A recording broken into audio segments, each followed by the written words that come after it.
जो हमने part first पढ़ा था, उसमें हमने बेसिक कंसेप्ट यहाँ पे कवर किए थे। ओके, और अब उन कंसेप्ट के बेस पर हम और थोड़ा सा लर्निंग करेंगे, लाइक पे ऑफ चार्ट है और जो अदर टर्म्स हैं ऑप्शन से रिलेटेड, तो उनको हम डिस्कस करेंगे। बट इफ़ इन केस अगर आपने फर्स्ट पार्ट नहीं देखा है और आप डायरेक्ट सेकंड पार्ट पे हैं, तो प्लीज़ आप पहले फर्स्ट पार्ट चेकआउट कीजिए, क्योंकि आपको जब तक कंसेप्ट क्लियर नहीं होंगे तब तक आपको जो आगे की टर्म्स हैं वो क्लियर नहीं हो पाएंगी। सो फर्स्ट पार्ट में हमने लाइक कंसेप्ट ऑफ ऑप्शन लिया था, और बाकी के रिमेनिंग हम आज ये कवर करने वाले हैं पार्ट सेकंड में। ये जो कंसेप्ट है यही सब यूज आएंगे ये बाकी के ऑब्जेक्टिव्स में। So let's start. हम सबसे पहले पे ऑफ चार्ट से स्टार्ट करेंगे। हमने फ्यूचर्स में भी पे ऑफ चार्ट पढ़ा था, तो आपको थोड़ा बहुत ध्यान होगा कि पे ऑफ चार्ट क्या करते हैं, न्यूमेरिकल रिप्रेजेंटेशन प्रोवाइड करते हैं प्रॉफिट और लॉस की with respect to underline. Okay, so underline के फॉर्म में ये न्यूमेरिकल रिप्रेजेंटेशन देते हैं बाइंग और सेलिंग की। ठीक है, सो हम पहले सबसे फर्स्ट लेते हैं लॉन्ग एंड ऑप्शन।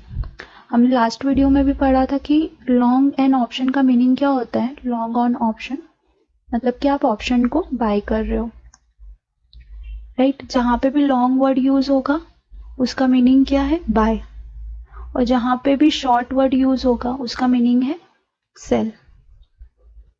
ठीक है, सो लॉन्ग ऑन ऑप्शन का मतलब क्या हुआ कि आप ऑप्शन के क्या है, बायर हैं, आपने ऑप्शन को बाय किया है। सो इसका पे ऑफ चार्ट किस तरीके से बनेगा, या कौन से टाइमिंग पे प्रॉफिट में रहेगा मार्केट पार्टिसिपेंट और कौन से टाइम पे माइनस में रहेगा, तो वो हम इस टॉपिक में सीखेंगे। ओके, सो आप कोई भी ऑप्शन को यदि बाय करते हैं, राइट, तो हम उसको बोलते हैं लॉन्ग ऑन ऑप्शन। अब ऑप्शन हमने पढ़ा था कि दो कैटेगरीज में डिवाइड होते हैं, एक कॉल ऑप्शन होता है, एक पुट ऑप्शन होता है।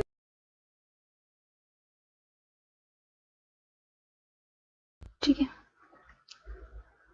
कॉल ऑप्शन और पुट ऑप्शन दोनों के लिए बाइंग पे कंसेप्ट सेम है कि अगर आपका बाइंग प्राइस छोटा हुआ और सेलिंग प्राइस आपका बड़ा हुआ तो आप प्रॉफिट कंडीशन में रहते हैं, करेक्ट। मतलब आपने अगर 100 रुपये पे बाय किया है और 110 रुपये पे सेल किया है तो आप 10 रुपीज के प्रॉफिट में हैं। ओके, एंड जब भी बाइंग प्राइस जो है वो यदि बड़ी रहती है सेलिंग प्राइस से, तो ये क्या होती है, लॉस की कंडीशन होती है। फॉर एग्जाम्पल 100 रुपीज में आपने बाय किया है और 95 में आपने सेल किया, तो मतलब आपको 5 रुपए का लॉस हुआ है पर शेयर, तो ये लॉस की कंडीशन होती है। तो कंसेप्ट इसके लिए बाइंग और सेलिंग का सेम ही आएगा, प्रॉफिट एंड लॉस का भी सेम ही है, even in both call and put. But option में क्या होता है कि लाइक फ्यूचर्स में हम जो अंडरलाइंग असेट की प्राइसिंग रहती है तो ऑलमोस्ट उसी प्राइसिंग पे हम लोग ट्रेड करते हैं, बट ऑप्शन में ऐसा नहीं होता है। ऑप्शन में हम प्रीमियम पे ट्रेड करते हैं, जो कि हम अंडरलाइन से डिराइव्ड होती है प्रीमियम, और प्रीमियम को डिराइव्ड करने के और भी बहुत सारे अदर वेरिएबल्स भी हैं जिनसे कि प्रीमियम जो है वो डिफाइन होती है। तो ऑप्शन में क्या होता है कि ऑप्शन जो बायर होता है वो प्रीमियम पे करता है, प्रीमियम पेड करता है, और ये प्रीमियम पे करके वो ऑप्शन को बाय कर लेता है, राइट। अब ये प्रीमियम में भी हो सकता है कि 10 रुपये चल रही होगी, मे बी किसी स्टॉक की 90 रुपये चल रही होगी, मे बी किसी की 100 रुपये चल रही होगी। तो ये ज्यादा से ज्यादा अगर डाउन जाएगी तो ये 0 जा सकती है। मतलब आपने जो भी पे किया है, जो भी प्रीमियम पे की है, उतना आपको लॉस हो सकता है। मतलब यहाँ पे ऑप्शन बायर के लिए जो लॉस है वो कितना है, अगर मैं ऑप्शन बायर के लॉस की बात करूं तो वो कितना है, जितना उसने प्रीमियम पे किया है उसको उतना ही लॉस हो सकता है, इससे ज्यादा का इसे लॉस नहीं होगा। फॉर सपोज किसी ऑप्शन बायर ने 1000 रुपीज में प्रीमियम परचेज की है ना, 10 रुपीज से उसने 10 क्वांटिटी परचेज की है, मतलब उसने 1000 रुपीज का इन्वेस्टमेंट किया है, तो मैक्सिमम जो उसको लॉस होगा वो 1000 रुपीज का लॉस हो सकता है। बट ये 10 रुपीज की प्रीमियम ये अपसाइड कितना भी जा सकती है, 100 भी जा सकती है, 90 भी जा सकती है, 50 भी जा सकती है, तो ऊपर में ये कितना भी मूव कर सकती है, इसका कोई लिमिट नहीं है, अनलिमिटेड पॉइंट तक ये जा सकती है। ठीक है, तो यहाँ पे इसके जो बायर के लिए आइदर वो कॉल बायर हो या फिर पुट बायर हो, ठीक है, दोनों ही बायर के लिए एक कंडीशन आती है कि वो जो ऑप्शन बायर रहता है वो प्रीमियम पे करता है, तो लॉस ऑप्शन बायर को कितना होगा, जितना उसने प्रीमियम पे किया है उतना, उससे ज्यादा का लॉस नहीं होगा। और प्रॉफिट उसको कितना हो सकता है, अनलिमिटेड, क्योंकि वो जो ऑप्शन प्रीमियम है वो कितनी भी अपसाइड मूव कर सकती है। ओके, सो यहाँ पे हमको यहाँ पे एक कंक्लूजन निकल के आता है, जो कि मैक्सिमम टाइम एग्जाम में आपसे पूछा जाता है कि ऑप्शन बायर जो रहता है उसको लॉस कितना होता है, या ऑप्शन बायर जो रहता है उसको प्रॉफिट कितना होता है। तो ये आप कहीं पे नोट करके रख लीजिए, या फिर आप याद कर लीजिए कि जो ऑप्शन बायर होता है वो प्रीमियम को पे करता है। ऑप्शन बायर हमेशा प्रीमियम पेड करता है, ठीक है। और ऑप्शन बायर को जो लॉस है वो लिमिटेड है, और ये लॉस कितना हो सकता है, जितना उसने प्रीमियम पे किया है मैक्सिमम उसको उतना ही लॉस होगा मैक्सिमम। और जो प्रॉफिट है वो उसको कितना हो सकता है, अनलिमिटेड हो सकता है, राइट। हमने स्टार्टिंग में पढ़ा था फर्स्ट पार्ट में कि ऑप्शन को क्यों लॉन्च किया गया था, लॉसेस को रिस्ट्रिक्ट करने के लिए। तो उसकी जो थ्योरी है वो यहाँ पे है कि जो लॉस है वो रिस्ट्रिक्ट हो गया है, कितना, जितना आपने प्रीमियम पे किया है उतना, मतलब मैक्सिमम आपको जितना आपने प्रीमियम पे किया है आपको उतना ही लॉस होगा, उससे ज्यादा का लॉस नहीं होगा। बट जो प्रॉफिट है वो अनलिमिटेड हो सकता है, बिकॉज 10 रुपी का जो प्रीमियम है वो 100 भी जा सकता है, 1000 भी जा सकता है, 10,000 भी जा सकता है। तो ये जो प्रॉफिट है ये अनलिमिटेड हो सकता है। तो यहाँ पे ये क्वेश्चन पूछा जाता है कि ऑप्शन बायर क्या करता है, प्रीमियम पेड करता है, या फिर ऑप्शन बायर को लॉस अनलिमिटेड होता है, प्रॉफिट लिमिटेड होता है। तो यहाँ पे फॉल्स आएगा, ट्रू फॉल्स में आता है ये क्वेश्चन। तो या फिर वो डायरेक्टली पूछ सकते हैं कि ऑप्शन बायर के लिए कौन सी कंडीशन फेवरेबल होती है, limited loss, limited profit, none of the above. तो आपको वहां पे लॉस लिमिटेड को टिक करना है, ठीक है। सो और ये जो ऑप्शन बायर के लिए तो कॉल और पुट दोनों के लिए एप्लीकेबल होता है। अगर कोई व्यक्ति कॉल बाय कर रहा है तो भी प्रीमियम पे करेगा, अगर कोई व्यक्ति पुट बाय कर रहा है तो भी वो प्रीमियम पे करेगा। सो हमने यहाँ से क्या कंक्लूजन निकाला है कि जो ऑप्शन बायर होते हैं वो प्रीमियम को पे करते हैं, उनका लिमिटेड लॉस होता है और अनलिमिटेड प्रॉफिट होता है, जो कि यहाँ पे आपको डेफिनेशन में भी दिया है, your potential loss is limited. आपका जो लॉस है, मैक्सिमम लॉस है, वो लिमिटेड रहेगा। और जो और वो किसके इक्वल होगा, प्रीमियम अमाउंट के इक्वल, जो कि आप पे करते हो for the buying of the option. जो आप ऑप्शन को बाय करने के लिए पे करते हो बस उतना ही आपको लॉस होगा। और जो प्रॉफिट है would be depend on the level of the underline asset, मतलब अंडरलाइन की प्राइस जितना ज्यादा आपकी मतलब इन द मनी में होगी या एट द मनी में होगी एक्सरसाइज के टाइम पे, तो आपको उतना ज्यादा प्रॉफिट हो सकता है। या आप पहले भी वो आपके प्राइसिंग लेवल से, आपके स्ट्राइक प्राइसिंग के लेवल से यदि इनकेस चली जाती है इन केस ऑफ कॉल तो आप प्रॉफिट में रहोगे, अगर बिलो चली जाती है इन केस ऑफ पुट तो आप तब भी प्रॉफिट में रहोगे। बट अगर यही रिवर्सल आता है कि कॉल आपने बाय कर रखा है और आपका अंडरलाइंग असेट का प्राइस जो है वो आपके स्ट्राइक प्राइस से डाउन साइड चला जाता है, then you are in loss. और इन केस ऑफ पुट अगर आपका अंडरलाइंग असेट का प्राइस आपके प्रीमियम आपके स्ट्राइक प्राइस के रेट से अबव चला जाता है तो then you are in loss, ठीक है। देन शॉर्ट एंड ऑप्शन, अभी हमने बाइंग एंड ऑप्शन पढ़ा था, अब हम शॉर्ट एंड ऑप्शन पढ़ेंगे। तो शॉर्ट का मतलब क्या होता है, सेलिंग, और यहाँ पे ऑप्शन सेलर को राइटर बोलते हैं, है ना, और शॉर्ट का मीनिंग होता है सेल। ओके, तो अब जो ऑप्शन सेलर होता है ये क्या करता है, प्रीमियम रिसीव करता है। किससे रिसीव करता है प्रीमियम, ऑप्शन बायर से। ऑप्शन जो बाय कर रहा है वो प्रीमियम को पे कर रहा है, राइट। तो ये ऑप्शन बायर प्रीमियम किसको पे कर रहा है, ऑप्शन सेलर को, जो भी सेल कर रहा है उसको ये प्रीमियम पे कर रहा है। तो ऑप्शन सेलर जो होते हैं वो प्रीमियम को रिसीव करते हैं, उनके पास प्रीमियम आती है। अब ये जिस भी प्राइस से आएगी, फॉर सपोज 10 रुपए के प्राइस से आएगी तो ये ऑप्शन सेलर को जाएगी, और ये कौन पे करेगा, ऑप्शन बायर पे करेगा, ठीक है। यहाँ पे जो ऑप्शन सेलर है तो उसको प्रॉफिट कितना हो सकता है, अब ये 10 रुपीज की जो प्रीमियम है ये गिरकर कितनी जा सकती है, जीरो जा सकती है, या फॉर सपोज 100 रुपए की भी प्रीमियम है तो ये भी गिरकर कितना जा सकता है, जीरो जा सकता है। और सेलर को कब प्रॉफिट होता है, जब उसके प्राइसिंग से जो भी मार्केट का प्राइस चल रहा है वो लोअर साइड हो, मतलब ये जो 10 रुपीज की प्रीमियम है ये 5 रुपीज पे आएगी तो सेलर को प्रॉफिट होगा, या जीरो आ जाएगी तो भी सेलर प्रॉफिट में, राइट। सो यहाँ पे जो सेलर का प्रॉफिट है वो क्या हो गया, लिमिटेड हो गया। ज्यादा से ज्यादा उसको 10 रुपए का प्रॉफिट हो सकता है यहाँ पे मैक्सिमम, क्योंकि प्रीमियम गिरते हुए सिर्फ जीरो पे आ जाएगी, इससे नीचे तो नहीं जा सकती है। तो यहाँ पे जो प्रॉफिट है सेलर के लिए वो लिमिटेड हो गया, मैक्सिमम उसको 10 रुपीज का प्रॉफिट होगा। या फिर 100 है तो 100 से भी गिरता गिरता जीरो आ जाएगा तो भी लिमिटेड है, 100 का ही होगा, मतलब उसको जो प्रॉफिट है वो लिमिटेड है। और ये कितना लिमिटेड प्रॉफिट है, जितना उसने प्रीमियम रिसीव्ड किया है उतना ही, मतलब उसने जो प्रीमियम रिसीव किया है बस उसको उतना ही लिमिटेड प्रॉफिट हो सकता है, उससे ज्यादा का उसको प्रॉफिट नहीं हो सकता है। बट यहाँ पे लॉसेस अनलिमिटेड है, ये 100 रुपए की प्रीमियम कितना भी जा सकती है, 1000 भी जा सकती है, 10,000 भी जा सकती है, इवन ये 10 रुपीज की प्रीमियम भी कितना भी जा सकती है। जो भी अंडरलाइन का मोमेंटम रहेगा उसके अकॉर्डिंग ये प्रीमियम मूव करेगी। तो ऑप्शन सेलर की कंडीशन में जो लॉस है वो क्या हो गया, अनलिमिटेड हो गया, मतलब कि ये कितना भी ऊपर मूव कर सकता है। तो यहाँ से भी क्वेश्चन आता है तो ये कंफ्यूजिंग होता है, राइट। ये ऑप्शन बायर क्या करता है, प्रीमियम पे करता है, प्रीमियम सेल करता है, तो ये थोड़ा सा कंफ्यूज करता है। तो आप ध्यान रखना कि जो शॉर्ट करता है ऑप्शन को वो क्या करता है, प्रीमियम को रिसीव करता है इन केस ऑफ बोथ कॉल और पुट, ओके।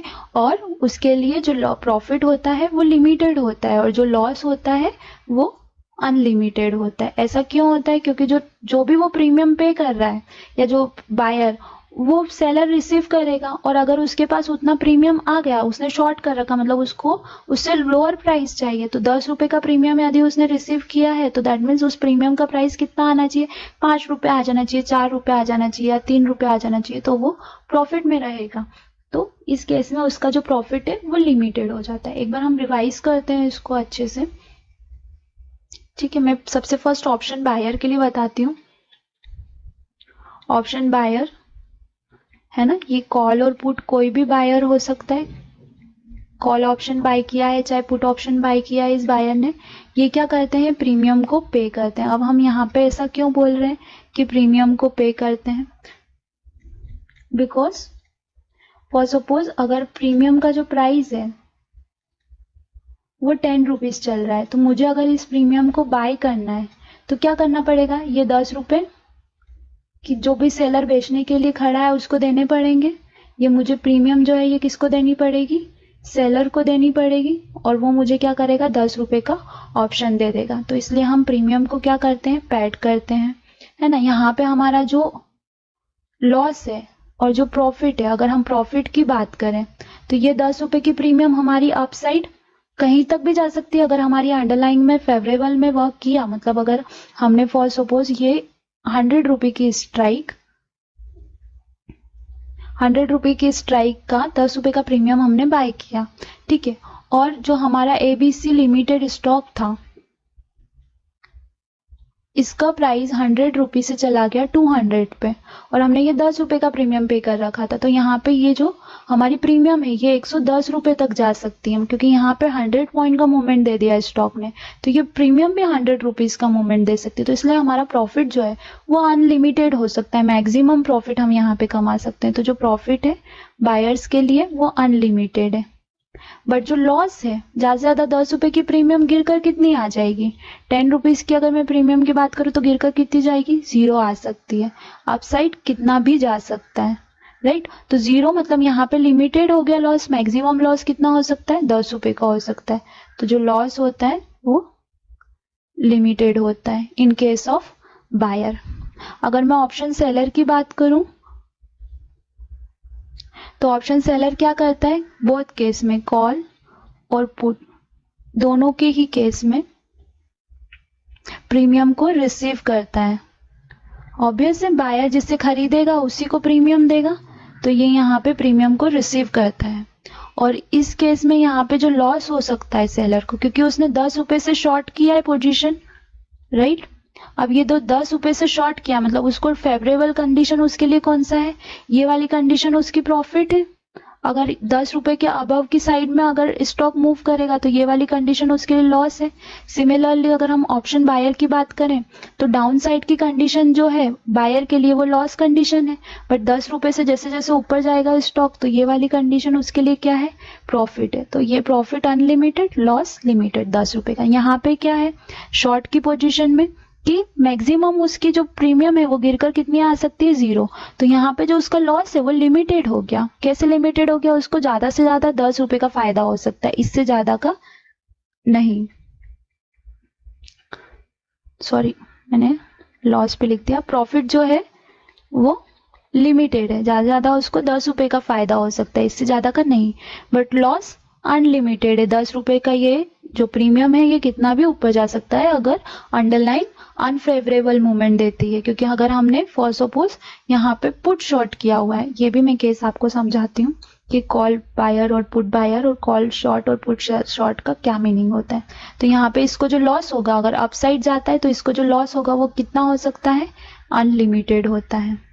आई थिंक ये आपको अंडरस्टूड हुआ होगा कि ऑप्शन बायर जो है वो प्रीमियम को पे करता है, लॉस उसका लिमिटेड होता है, जितना उसने प्रीमियम पे किया है मैक्सिमम उतने का ही उसको नुकसान होगा, उससे ज्यादा का नहीं। बट प्रॉफिट उसको अनलिमिटेड हो सकता है। अगर फेवरेबल कंडीशन में अंडरलाइन में मूवमेंट आया तो ये 10 रुपए की प्रीमियम कितनी भी हो सकती है। और अगर हम ऑप्शन सेलर की बात करें तो ये प्रीमियम को रिसीव करते हैं, प्रीमियम को लेते हैं। तो यहाँ से अगर उन्होंने 10 रुपीज से शॉर्ट करा है तो मैक्सिमम डाउन साइड कितना, क्योंकि डाउन साइड जाएगा तो प्रॉफिट होता है, अप साइड जाएगा तो लॉस होगा। तो मैक्सिमम इनको कितना प्रॉफिट हो सकता है, 10 रुपए का हो सकता है। तो इसलिए प्रॉफिट जो है वो लिमिटेड है और लॉस जो है वो अनलिमिटेड है। आई होप आपको क्लियर होगा। अब हम call buyer, put buyer, call seller और पुट सेलर के बारे में डिस्कस करते हैं। सो मैं फर्स्ट यहाँ पे मार्केट कंडीशन बनाती हूँ। मार्केट अप जा रहा है ना, और मार्केट डाउन जा रहा है। ठीक है, तो मार्केट जब भी अप जाता है तो कॉल की प्रीमियम क्या होती है, अप जाती हैं। अगर मार्केट डाउन जाता है तो उस केस में पुट की प्रीमियम्स जो हैं वो अप जाती हैं, राइट। अब अगर मार्केट अप साइड जा रहा है तो इस केस में पुट की प्रीमियम्स के साथ में क्या होगा, ऑब्वियस है पुट की प्रीमियम कुछ ना कुछ तो इम्पैक्ट होगा पुट की प्रीमियम पे मार्केट के अप या डाउन जाने से।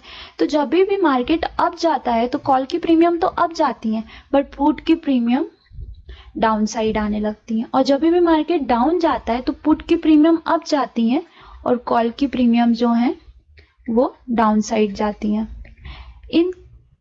इससे हम ये कंक्लूजन दे सकते हैं कि जो कॉल है वो डायरेक्टली प्रोपोर्शनल है किसके, मार्केट मोमेंटम के। यानी कि मार्केट जैसा जैसा मूव करता है वैसा कॉल प्रीमियम मूव करती है। मार्केट अप है तो कॉल प्रीमियम अप रहेंगी, मार्केट डाउन है तो कॉल प्रीमियम डाउन रहेंगी। बट पुट प्रीमियम्स क्या होती हैं, ये मार्केट के अपोजिट डायरेक्शन में मूवमेंट करती हैं।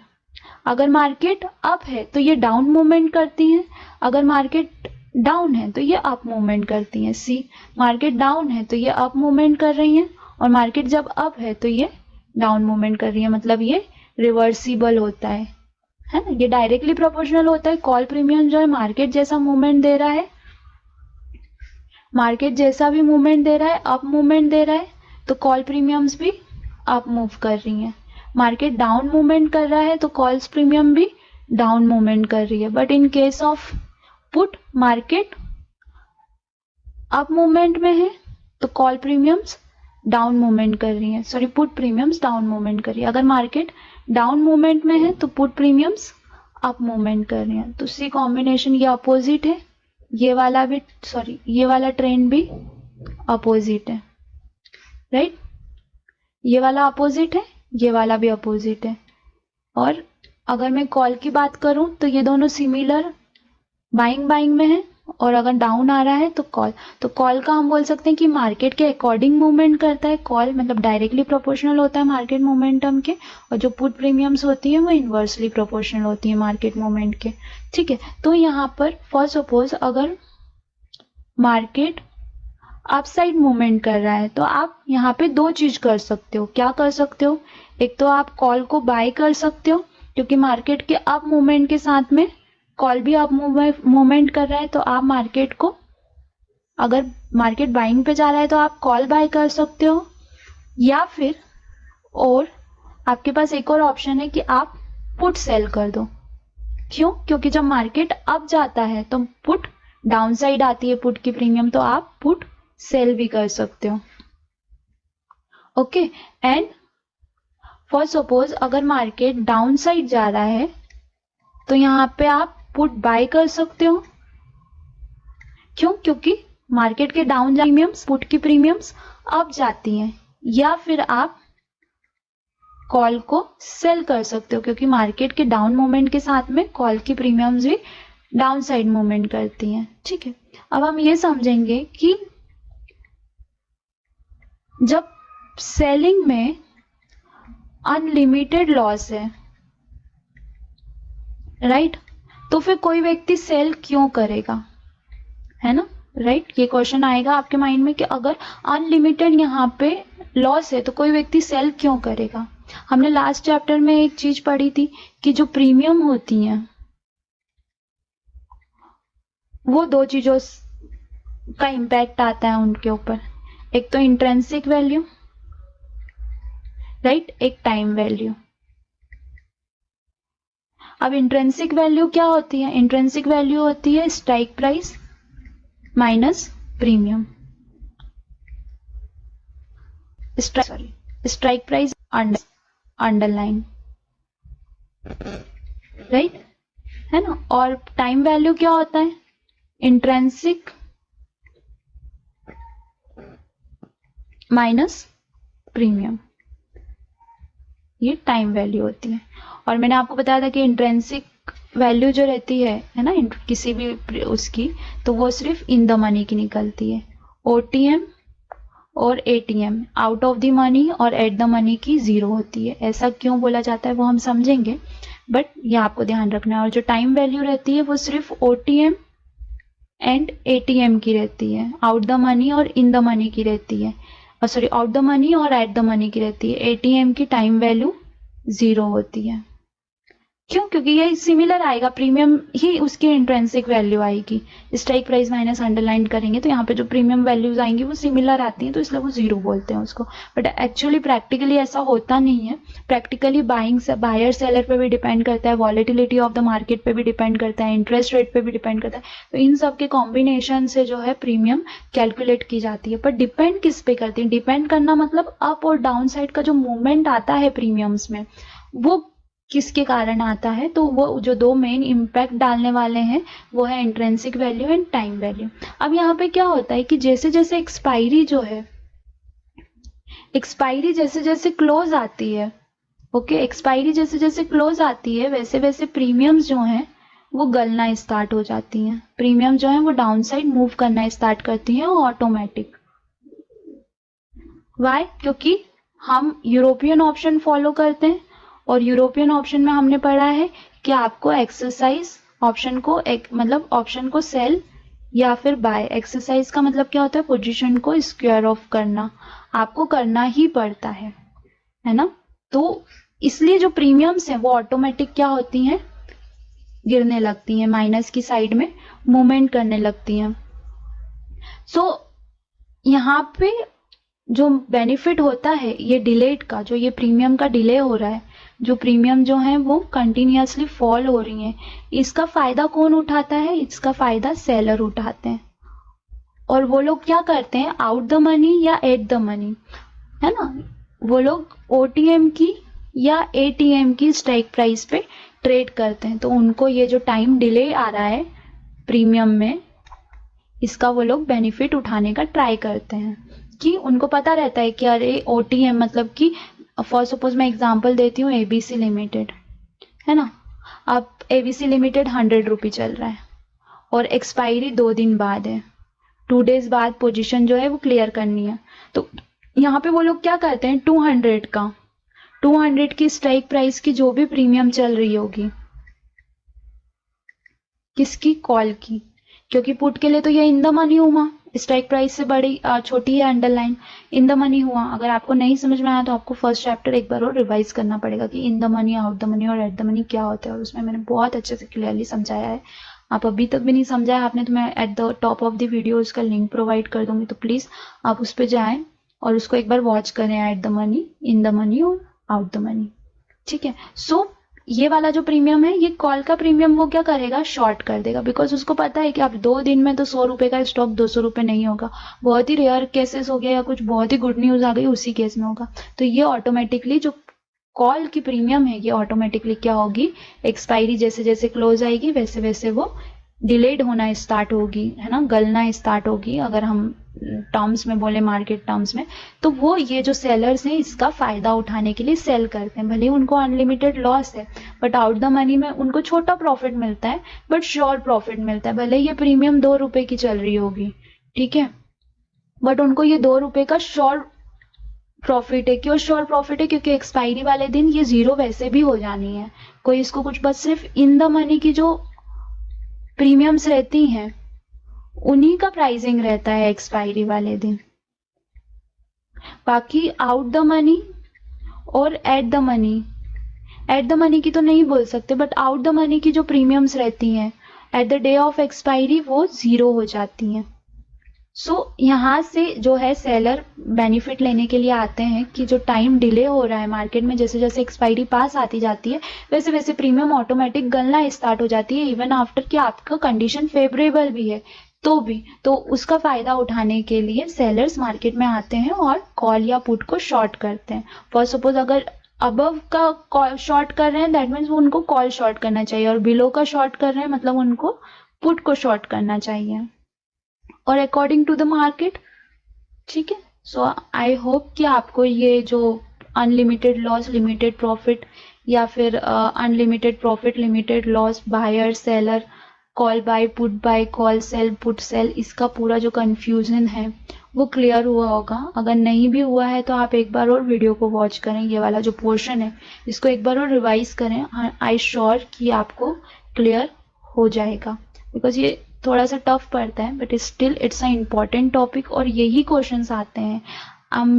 मेरे टाइम पे आई थिंक 5 to 6 क्वेश्चंस थे जो सिर्फ unlimited loss, limited profit, unlimited profit और लिमिटेड लॉस पे थे। समटाइम यू गेट कंफ्यूज कि अरे ये पहले वाला हमने अनलिमिटेड लॉस और लिमिटेड प्रॉफिट किया था तो अभी इसमें क्या आएगा। बट अगर आप, जैसे मैंने अभी आपको चार्ट बना के बताया, आप ऐसे करेंगे तो आपका बिल्कुल कोई क्वेश्चन गलत नहीं जाएगा। एंड लिटरली मैं वहाँ पे टैक्स पे जब एग्जाम देने बैठी तो मैंने पहले ही वो चार्ट, मुझे पता था कि ये क्वेश्चन आता है तो मैंने पहले ही चार्ट बना लिया था, market up, call up, put down, market down, put up, call down, so that कि मेरे को कोई भी कंफ्यूजन ना हो। Buyer unlimited limited loss unlimited profit, seller limited loss sorry limited profit unlimited loss, तो वो मैंने पहले से ही क्रिएट करके रखा था, सो दैट कि जैसे ही मेरे को क्वेश्चन सामने दिखा मैंने उससे क्लियर किया and I select the answer, और आई एम डैम श्योर कि मेरे जितने भी ऑप्शन के क्वेश्चन थे उनके सबके आंसर करेक्ट गए। तो इफ अगर आप भी इस टेक्निक को फॉलो करोगे तो आई एम डैम श्योर कि आपका सारे ऑप्शन के क्वेश्चंस के आंसर सही ही जाएंगे। Then next topic is opening a position. Opening a position का मीनिंग क्या होता है, आपने कोई भी नया पोजीशन लिया है तो जो भी आप न्यू पोजीशन क्रिएट कर रहे हैं मार्केट में, वेदर इट इज बाय और सेल, तो वो ओपनिंग अ पोजीशन कहलाती है। सो अगर आप ओपनिंग लॉन्ग कर रहे हैं ऑप्शन को तो ये वाला ट्रांजेक्शन आपने परचेस के इंटेंशन से लिया है, और अगर आप शॉर्ट कर रहे हैं तो ये वाला ट्रांजेक्शन आपने एज अ सेलर के इंटेंशन से लिया है। तो when you want to square off this position और क्लोज दिस पोजीशन, तो आप अगर बाय कर रहे हैं तो आपको सेल करना पड़ेगा, और अगर आप सेल की पोजीशन क्लोज करना चाहते हैं तो आपको बाय करना पड़ेगा। ऑप्शन में एक ही कंडीशन रहती है कि आपको पोजीशन अपनी क्लियर करनी ही पड़ती है, अगर आप पोजीशन क्लियर नहीं करेंगे तो सेटलमेंट आपका 5 पैसे पे होता है। ओके, मतलब आपको कुछ भी नहीं मिलेगा, आप प्रॉफिट में रहे तो भी आपको कुछ भी नहीं मिलेगा और पेनल्टी लग जाती है ऑप्शंस में। सो ये था opening a position. Then I think next होगा क्लोजिंग अ पोजीशन। तो सेम, अगर आपने बाय किया है तो आप सेल कर देते हो उस पोजीशन को तो वो क्लोज हो जाती है, वन ट्रेड आपका कंप्लीट हो जाता है, क्लोजिंग परचेस क्लोजिंग सेल। ठीक है। Then leverage. लिवरेज का मतलब क्या होता है, अगर मैं स्टॉक मार्केट की लैंग्वेज में बोलूं तो लिवरेज का मतलब होता है कि आप उधारी पे जो पैसा लेते हैं, ओके, हम लोन बोल सकते हैं, या फिर आप जो उधारी पे जो पैसा ले लेते हैं, एक्स्ट्रा मनी जो आपको ब्रोकर प्रोवाइड करता है, एक्स्ट्रा मनी जो आपको ब्रोकर प्रोवाइड करता है, उसको हम लिवरेज बोलते हैं। But in case of option, आप जो भी प्रीमियम पे कर रहे हैं, अगर आप ऑप्शन बायर हैं तो आप क्या करते हैं, प्रीमियम को पे करते हैं। तो जो भी आप प्रीमियम पे कर रहे हैं बायर के केस में, तो यहाँ पे आपको फुल पेमेंट करना पड़ता है। आप यहाँ पे लिवरेज नहीं ले सकते, एक्सप्लोजर नहीं ले सकते। मार्केट एक्सप्लोजर मतलब आप ऐसा नहीं कर सकते कि आपके पास 10,000 रुपए हैं और आप जो है वो 90,000 का यहाँ से मार्केट से कोई भी कॉन्ट्रैक्ट बाय कर लें। आप ऐसा नहीं कर सकते। आपको जो भी प्रीमियम है आपको वो फुल पे करना पड़ेगा। फॉर सपोज 100 रुपीज का प्रीमियम है और 1000 का लॉट साइज है, तो आपको 10,000 पूरा पे करना पड़ेगा। और मिनिमम जो होता है वो 50,000 रुपीज तक में अच्छे से अच्छा ऑप्शन आ जाता है। इवन इन द मनी का ऑप्शन आ जाता है 50,000 रुपए तक में। आउट द मनी के लिए जाओगे तो 1,500 रुपए में भी आपका ट्रेड हो जाता है। इसलिए ऑप्शन में लोग कहते हैं कि कम पैसे में काम होता है, राइट। बट मैं सजेस्ट करूंगी, अगर आप एक ट्रेडर हो या फिर आप मार्केट में आगे जाकर ट्रेड करने वाले हो, तो आप मैक्सिमम टाइम ट्राई करना कि अगर आप एज अ बायर पोजीशन पे हैं तो आप इन द मनी का ही ऑप्शन बाय करें। अदरवाइज क्या होता है कि जैसे जैसे अगर हमको फेवरेबल कंडीशन नहीं मिली तो कम अमाउंट इन्वेस्टमेंट होने के कारण हम क्या करते हैं कि थोड़ा सा वेट करते हैं कि अरे लॉस भी होगा तो कितना होगा, ये जो 2,000 डाला है इतना ही लॉस होगा। But you think in percentage कि आपका पूरा 100% लॉस हो रहा है, and it's a big deal अगर आपका 100% लॉस हो रहा है तो। वहीं हम कैश में बैठते हैं, हमारा 1% का भी लॉस होने लगता है तो हमको लगता है अरे कितना लॉस हो गया। सो आपको ध्यान रखना पड़ेगा कि आप इन द मनी का लीजिए। इन द मनी के ऑप्शन में क्या होता है कि ठीक है, अगर फेवरेबल कंडीशन नहीं रही तो वो बहुत ऊपर नहीं जाएगा बट बहुत नीचे भी नहीं जाएगा, क्योंकि वहां पे उस टाइम वैल्यू उसको इम्पैक्ट नहीं डालती है कुछ भी, ठीक है। सो ये हो गया हमारा like as a option buyer. अब यहाँ पे अगर हम सेलर की बात करें तो सेलर को क्या होता है कि उसको मार्जिन पे करना पड़ता है, इनिशियल मार्जिन पे करना पड़ता है। और ये इनिशियल मार्जिन उसको कितना पे करना पड़ता है, जितना उसको फ्यूचर उस पर्टिकुलर स्टॉक या इंडेक्स का फ्यूचर बाय करने के लिए जितना मार्जिन लगेगा उतना उसको मार्जिन पे करना पड़ता है। अब यहाँ पे फ्यूचर को बाय करने के लिए अराउंड 1 लाख के आसपास मार्जिन अमाउंट लगता है। मैक्सिमम 5 लाख का रहता है कंप्लीट फ्यूचर का वैल्यूएशन, ठीक है। मिनिमम बोल सकते हैं हम, मैक्सिमम नहीं। मिनिमम 5 लाख का फ्यूचर का पूरा वो लॉट रहता है। मतलब फॉर सपोज अगर 1000 क्वांटिटी और 500 का है तो ये 5 लाख रुपए, या फिर 300 का है तो ये जो लॉट रहेगा ये 1500। मतलब मिनिमम जो उसका क्राइटेरिया है वो 5 लाख का तो रहता है, तो उस पर वो लोग 1 लाख रुपए लेके और आपको पोजीशन सेटअप करने देते। तो जितना फ्यूचर के लिए मार्जिन लगता है उतना ही आप एज अ ऑप्शन सेलर आपको प्रोवाइड करना पड़ता है एक्सचेंज को। ऐसा क्यों होता है, क्योंकि यहाँ पे जो लॉस है सेलर के लिए वो अनलिमिटेड है, राइट। अनलिमिटेड लॉस है मतलब यहाँ पे जो ब्रोकर की रिस्क है वो भी बढ़ जाती है। अगर कभी क्लाइंट ने पैसा नहीं दिया तो इसलिए वो मार्जिन लेता है जो कि 1 लाख रुपए तक की रहती है। और प्लस मार्क टू मार्केट भी लेता है। मार्क टू मार्केट जो हमने फ्यूचर में पढ़ा था कि जो भी प्रीवियस डे क्लोजिंग रहेगा, फॉर सपोज ऑप्शन सेलर ने 10 रुपए से जो है सेल किया है ना, और क्लोजिंग देता है 12 रुपए पे, तो ये जो 12 रुपए पे क्लोजिंग दिया है तो इसको -2 रुपीज, और जितने भी स्टॉक उसके पास है तो उतना मार्क टू मार्केट उसको अपने ब्रोकर को एक्स्ट्रा देना पड़ेगा। ये डेबिट हो जाएगा उसके सेविंग अकाउंट से। This is in case of option seller. तो ऑप्शन में कोई लिवरेज नहीं मिलता है, बट यस ऑप्शन बायर के लिए तो प्रीमियम जितना है उतना आपको पे करना ही पड़ेगा, और ऑप्शन सेलर के लिए जो फ्यूचर में जितना मार्जिन लगता है इनिशियल मार्जिन, उतना मार्जिन पे करके और आप ऑप्शन को सेल कर सकते हो। और जो भी मार्क टू मार्केट रहती है वो आपको वो भी पे करनी पड़ती है इन case of loss.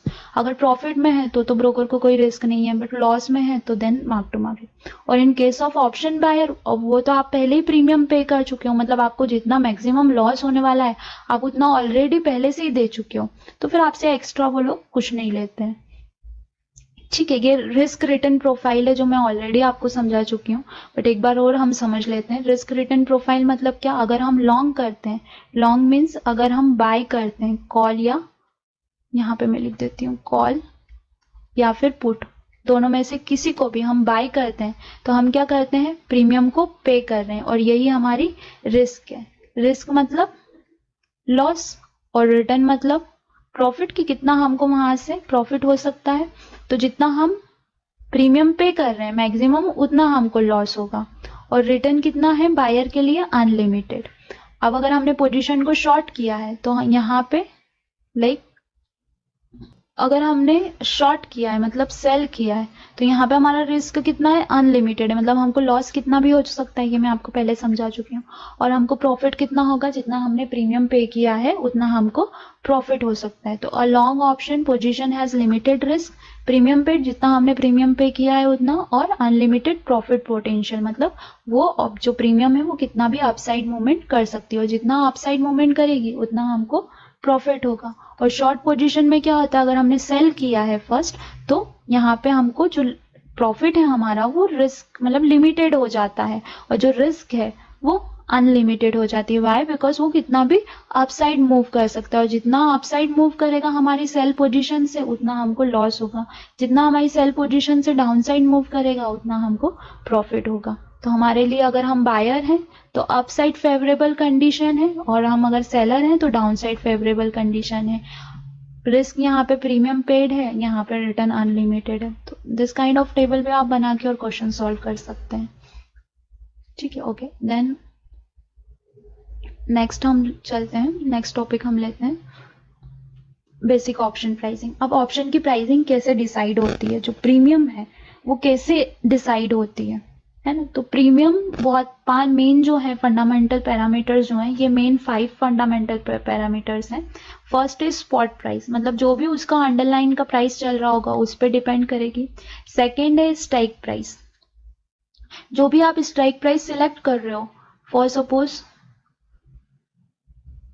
Suppose again मैं एबीसी लिमिटेड का एग्जांपल लेती हूँ, 100 रुपये का इसका प्राइस चल रहा है, ठीक है। एक शेयर का प्राइस कितना है, 100 रुपीज का। अब अगर आप कॉल बाय करने वाले हैं, है ना, कॉल बाय आप क्यों कर रहे हैं, क्योंकि आपको क्या लग रहा है कि मार्केट अप मूवमेंट देगा, ठीक है। सो ये मैंने कॉल की चेन बना दी। अब यहाँ पे 100 रुपये की स्ट्राइक प्राइस है।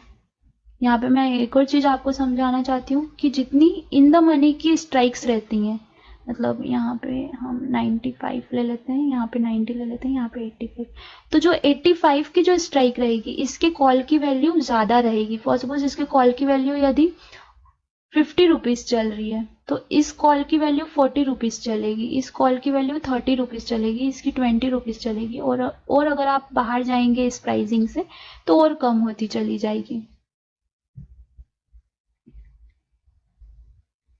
इवन और कम होती। जैसे जैसे आप ये वाली कंडीशन से बाहर चले जाएंगे वैसे वैसे ये और कम होती चली जाएंगी, ठीक है।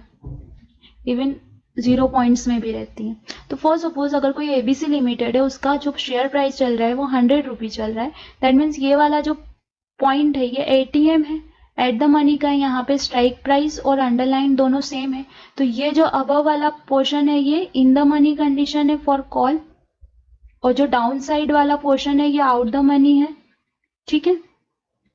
और इसीलिए क्या होता है कि जो पोजीशन ऑलरेडी हो चुकी है उस पर्टिकुलर स्टॉक में, तो उनकी प्रीमियम ज्यादा चलती, इन द मनी की प्रीमियम ज्यादा इसलिए चलती हैं क्योंकि ये टाइम वैल्यू पे डिपेंड नहीं करती हैं। अगर कंटिन्यूस ये स्टॉक 100 के अबव मूवमेंट देगा तो वैसे वैसे ये जो प्रीमियम्स हैं ये भी क्या होंगी, इंक्रीज होती जाएंगी, है ना। जैसे जैसे ये इधर के लेवल्स पे टच करता चला जाएगा वैसे वैसे ये प्रीमियम्स भी क्या होंगी, कॉल की इंक्रीज करती जाएंगी, इवन सारी। बट ये सस्ती क्यों मिलती हैं, क्योंकि ये टाइम वैल्यू को इम्पैक्ट करती हैं, तो टाइम वैल्यू के कारण इनकी प्राइसिंग कम होती चली जाती है। बट ये जो इन द मनी की पोजीशन है ये टाइम वैल्यू पे अफेक्ट नहीं करती टाइम वैल्यू इनको, तो ये इसलिए स्टेबल रहती हैं, या फिर इनमें बहुत ज्यादा डाउन साइड टाइम वैल्यू के कारण नहीं आता है। सो ये स्ट्राइक प्राइस पे भी डिपेंड करेगा, आप जितना ज्यादा इन द मनी की स्ट्राइक प्राइस लेंगे उतना आपको ज्यादा प्रीमियम पे करना पड़ेगा। आप जो आउट द मनी की अगर प्रीमियम लेते हैं, स्ट्राइक प्राइस चूज करते हैं, तो आपको कम प्रीमियम पे करना पड़ेगा। तो ये इस पे भी डिपेंड करता है। देन वो volatility of the market, market में अगर ज़्यादा वॉलेटिलिटी रही तो प्रीमियम्स की प्राइसेस हाई रहती हैं। अगर वॉलेटिलिटी रही, ये क्वेश्चन पूछा जाता है, ठीक है, अगर हायर वॉलेटिलिटी रही तो प्रीमियम्स हायर रहती हैं,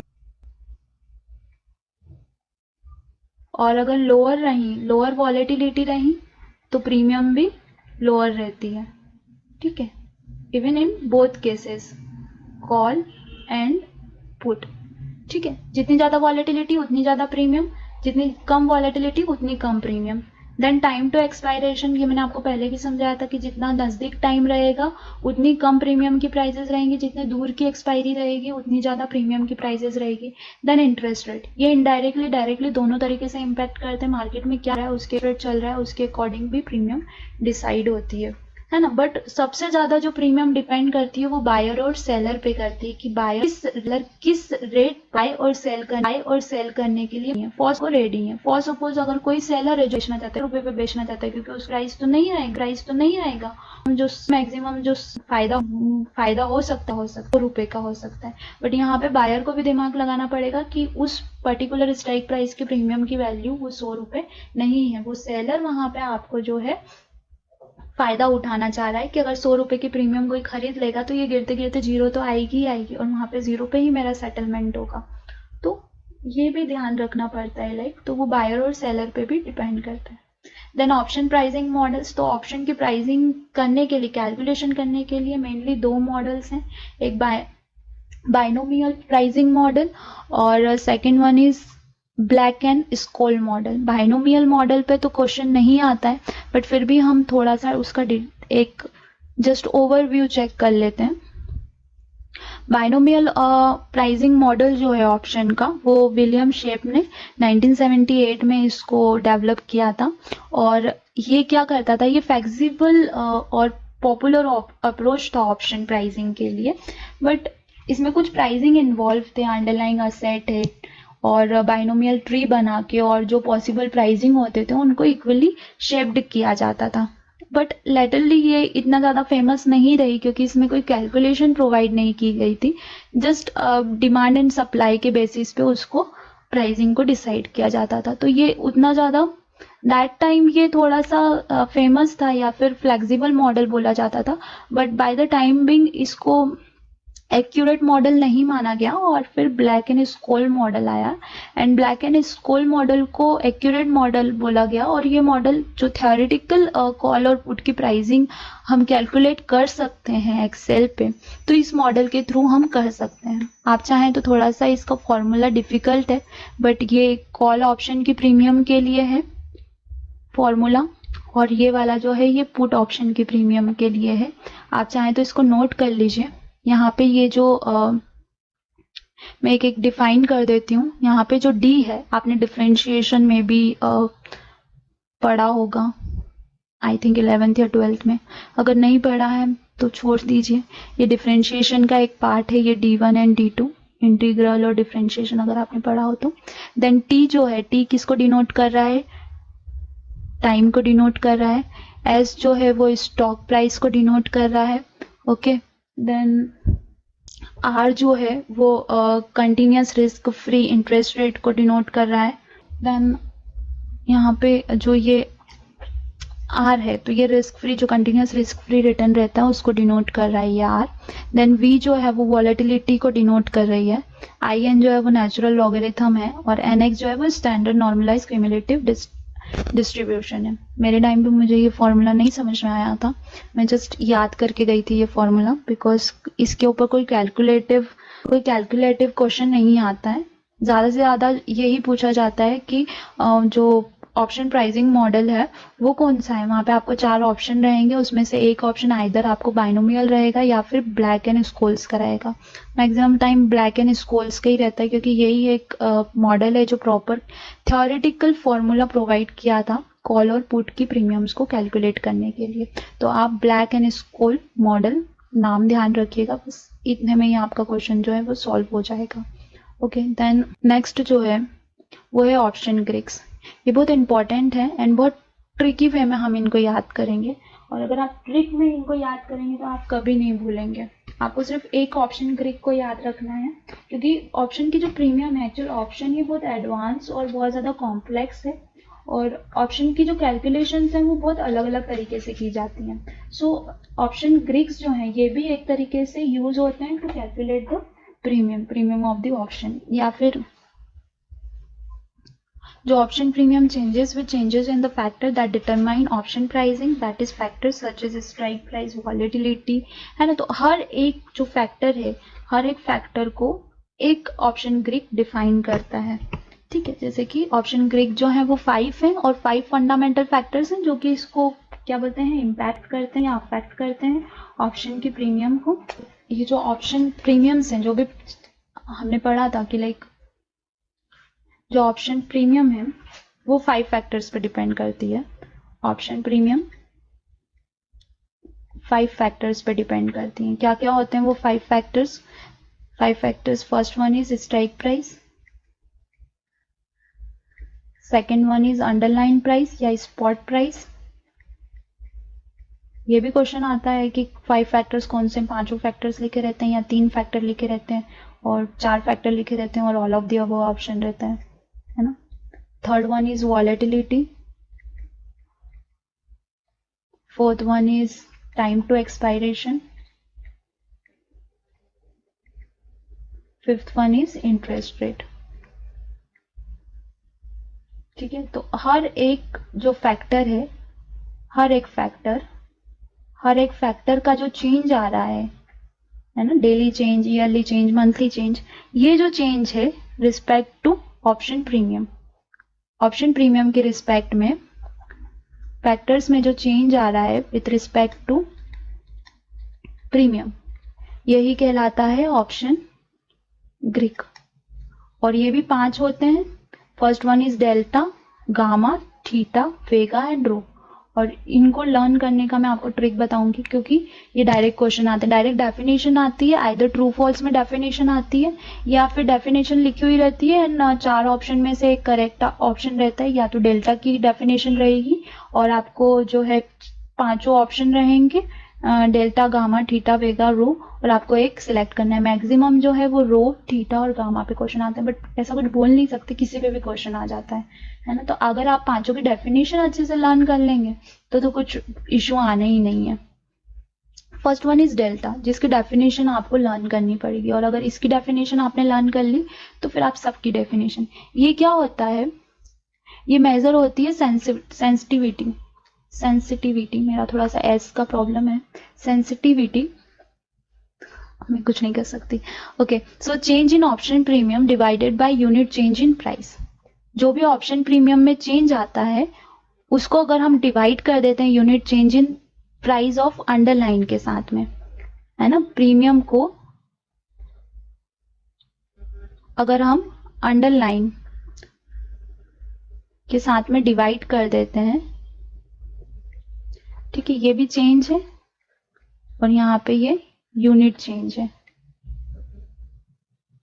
दोनों प्राइस की बात हो रही है, ठीक है। तो जो भी यूनिट चेंज आएगा प्राइस ऑफ अंडरलाइन में वो क्या होता है, डेल्टा होता है, ठीक है। Change in premium, change in option premium with unit change in price of underline, और जो डेल्टा होता है बायर ऑफ द ऑप्शन के लिए पॉजिटिव होता है, ठीक है। इसका मतलब क्या होता है, मतलब कि इंक्रीज हो रहा है। ऑब्वियसली यहाँ पे हम चेंज इन अंडरलाइन प्राइस ले रहे हैं, क्या होगा अगर अंडरलाइन कंटिन्यूस चेंज हो रही है, यूनिट प्लस में, उसका प्लस में जा रहा है तो ये पॉजिटिव रहेगा, आ रहा है माइनस में आ रहा है तो ये 0 के नीचे जाएगा। तो हम ये भी बोल सकते अगर जीरो या 0 के अबव है तो दैट मीन्स कि वो जो डेल्टा है वो बायर के लिए पॉजिटिव हो रहा है। इसका मतलब ये है कि जो शेयर प्राइसेस हैं वो राइज हो रहे हैं, बढ़ रहे हैं, है ना, ठीक है। तो सबसे फर्स्ट हमने डेल्टा पढ़ा है, डेल्टा में यहाँ पे ऐसे ही लिखे रहने देती हूँ, है ना, change in option premium upon unit change in underline asset या unit change in price of underline asset. अब डेल्टा क्या होता है, डेल्टा होता है चेंज इन, सॉरी गामा क्या होता है, गामा होता है चेंज इन डेल्टा, गामा यहाँ पे लिखते हैं, गामा क्या होता है, change in delta, whole upon में same, unit change of price in asset. ठीक है, ये हो गया हमारा गामा। देन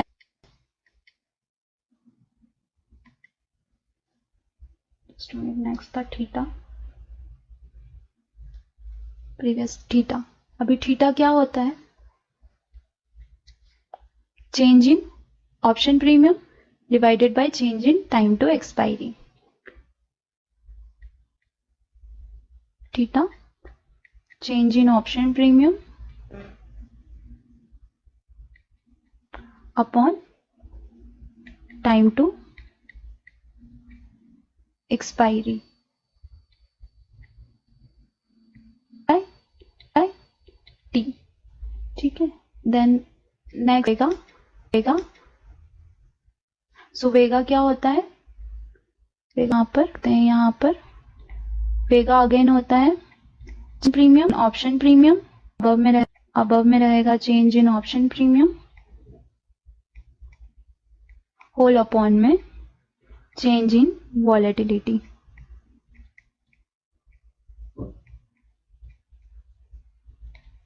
है ना, वेगा वॉलेटिलिटी। ठीक है, देन नेक्स्ट रो। सो रो क्या होता है? Change in option premium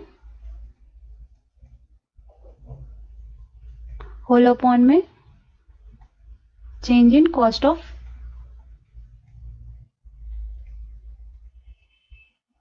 funding, या फिर इंटरेस्ट रेट भी बोला जाता है ना, रिस्क फ्री इंटरेस्ट रेट, ये भी ध्यान रखना।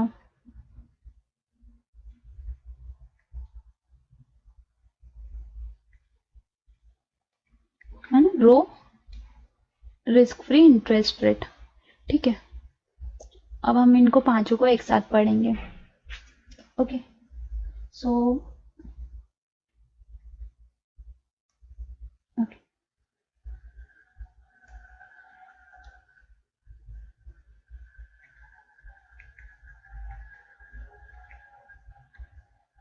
ठीक है, सो ये हमारे पास 5 है। स्टार्ट करते हैं हम सबसे फर्स्ट डेल्टा से। डेल्टा क्या था? ओके, ये हमारे पास 5 है, डेल्टा, गामा, रो, थीटा और वेगा। ठीक है, तो सबसे फर्स्ट था हमारे पास डेल्टा। डेल्टा क्या होता है? Change in option premium, change in option premium upon में unit change in underline price. Okay, then similarly gamma, change in delta. अगर मैं गामा की बात करूं तो यहां पे क्या आ जाएगा? Change in delta whole upon में unit change in price of underline.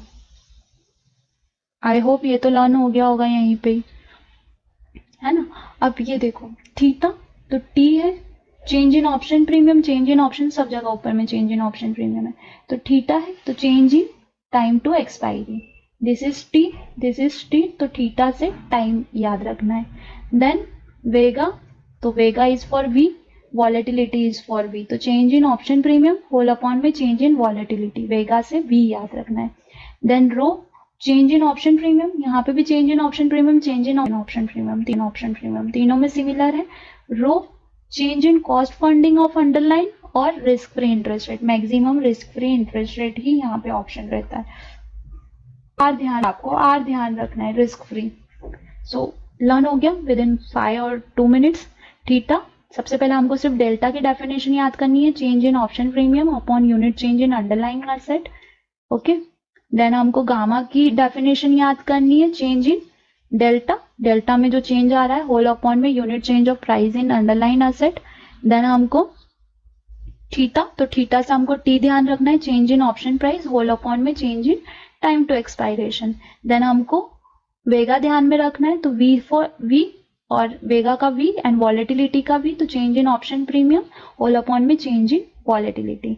And then rho याद रखना है तो change in option premium, rho मतलब आर, और अब डाउन साइड में क्या आ जाएगा, change in option premium whole upon में कॉस्ट फंडिंग या फिर risk free interest rate. So uses of option और रह गया है। सो यूजेस ऑफ ऑप्शन हम पढ़ लेते हैं। ओके, सो फर्स्ट यूज क्या आता है, हम ऑप्शन को भी एज अ हेजिंग यूज कर सकते हैं। कैसे हेजिंग के लिए यूज कर सकते हैं, फॉर सपोज आपने फ्यूचर जो है वो शॉर्ट किया है ना, आप प्रिडिक्ट कर रहे हो डाउन साइड मूवमेंट, बट आप इस फ्यूचर पोजीशन को, जैसे अब इंडेक्स है तो इंडेक्स तो हम फ्यूचर में ही बाय या सेल कर सकते हैं, कैश में स्पॉट में तो हम उसको कर नहीं सकते इंडेक्स को। तो यहाँ पे आप क्या करोगे, इंडेक्स मतलब आपने फॉर सपोज निफ्टी किया हुआ है ना, निफ्टी को आपने शॉर्ट पोजीशन की हुई है, पर आपको कुछ ना कुछ यहाँ पे इसका कवर भी करना है। तो जिस पोजीशन पे आपने निफ्टी को शॉर्ट किया, मतलब फॉर सपोज आपने 11,200 से निफ्टी को शॉर्ट किया है, तो आप क्या करोगे, 11,200 की स्ट्राइक प्राइस का जो भी प्रीमियम चल रही होगी, है ना, सेम एक्सपायरी, दोनों की एक्सपायरी सेम। ये हम जब ऑप्शन स्ट्रेटजीज पढ़ेंगे तो उसमें आएगा, ये एक टॉपिक है उसमें। तो जो दो एक्सपायरी सेम वो दोनों की सेम रहेगी। ओके, और 11,200 की स्ट्राइक प्राइस की जो भी प्रीमियम चल रही होगी, है ना, तो या तो आप क्या करोगे, आपने शॉर्ट कर रखा है मतलब आप सेल डायरेक्शन में हो, अगर मार्केट अपोजिट जाएगा तो उस कंडीशन में आपको कवर करने के लिए कुछ पोजीशन चाहिए, तो या तो आप कॉल को बाय कर लोगे, क्योंकि क्या होगा, अगर मार्केट अपोजिट जाएगा तो कॉल अप मूव देगा, या फिर आप पुट को शॉर्ट भी कर सकते हो। क्यों, क्योंकि आपने ये सेल किया हुआ है ना, आप डाउन साइड प्रिडिक्ट कर रहे हो, तो पुट को अगर आप शॉर्ट कर दोगे, अगर मार्केट डाउन आता है तो पुट की वैल्यू क्या होगी, सॉरी मार्केट अगर अप जाता है तो पुट की वैल्यू क्या होगी, पुट शॉर्ट कर दोगे तो वो भी डाउन आएगी, है ना, अपोजिट मूव करता है पुट मार्केट के साथ में, तो पुट शॉर्ट कर सकते हो या फिर कॉल बाय कर सकते हो। और इन केस अगर आपने फॉर सपोज यहाँ पे बाय कर रखा है निफ्टी को और अब आपको आपकी पोजीशन हैच करनी है, तो आप क्या करोगे, कॉल को शॉर्ट कर सकते हो, तो क्या होगा, ये इसके अपोजिट हो जाएगी पोजीशन। अगर मार्केट डाउन साइड आएगा तो जो कॉल है वो क्या होगा, वो डाउन साइड आ जाएगा वो भी, है ना, कॉल की वैल्यू भी नीचे आना स्टार्ट हो जाएगी। या फिर आप पुट को बाय कर सकते हो, क्योंकि क्या होगा, मार्केट अगर डाउन आता है तो पुट अपोजिट रिएक्ट करता है, तो पुट की वैल्यू क्या होगी, अप साइड जाएगी। तो इस तरीके से आप हेजिंग कर सकते हो, प्लस आर्बिट्रेज भी आप कर सकते हो सिमिलर वे में, क्योंकि आप एक फ्यूचर में पोजिशन बाय या सेल कर रहे हो और ऑप्शन में आप कॉल या पुट पे पोजिशन ले रहे हो। सो ये यूजेस ऑफ ऑप्शन है, और मेनली जो यूजेस ऑफ ऑप्शन है वो हम थ्रू स्ट्रेटजीज समझेंगे। 7 स्ट्रेटेजी है, इसका नेक्स्ट चैप्टर है ऑप्शन स्ट्रेटजी, तो वो 7 स्ट्रेटजीज आपको समझना है, उसमें से डायरेक्ट क्वेश्चन आते हैं। आई थिंक 5 मार्क्स का वो चैप्टर है, सो उसमें से कोई 5 स्ट्रेटजी के ऊपर आपको क्वेश्चन आ जाता है, मेनली वर्टिकल स्प्रेड में से और बटरफ्लाई स्प्रेड से आता है। सो आज का ये सेशन हम यहीं पे कंप्लीट करते हैं इसे। ओके, सो आज का ये सेशन हम यहीं पे ख़त्म करते हैं। Thank you for watching, hope you like this video. आज के लिए बस इतना ही, बाय बाय।